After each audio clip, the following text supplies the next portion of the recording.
Magandang gabi po, Luzon, Visayas at Mindanao. Arestado sa Quezon City ang isa umanong siga ng barangay.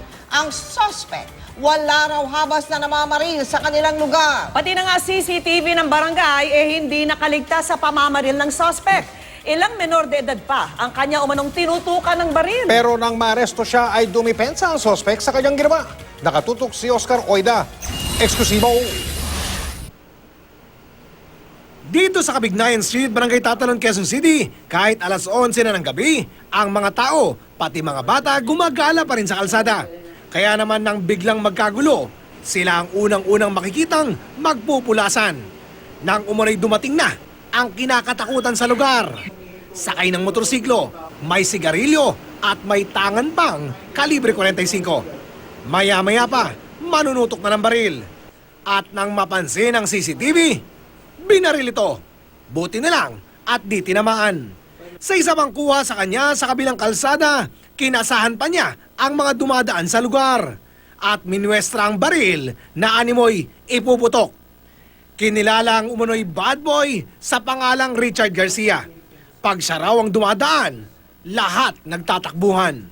Gusto niya magkaroon po siya ng pangalan sa isang area.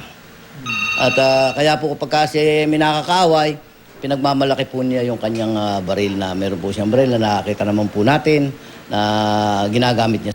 Puno na raw ang salop ayon sa barangay. Dahil bukod daw sa pagkakaputok ng baril, may tinutukan pa itong 3 menor de edad.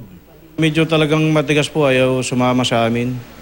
Tapos kahit anong pakiusap, talagang ayaw niya. Sabi niya pa, paano kung anong magagawa niyo kung ayaw kong sumama? Pinakiusapan ko yung aming mga kasamang pulis na persena namin. Kaya ang naturing ang bad boy sa kulungan ng tuloy. Pero paliwanag ni Garcia, di naman daw talaga siya maton. Dala lang po ng sobra sa alak. May lasing ganon. Okay. Wala naman pong motibo. Wala pong motibo. At kung mabibigyan daw ng pagkakataon, patutunayan daw niya na kaya naman niyang magpaka-good boy. Pero wala raw balak umatras ang mga nagrereklamo laban sa kanya. Oscar Oida, nakatutok, 24 oras.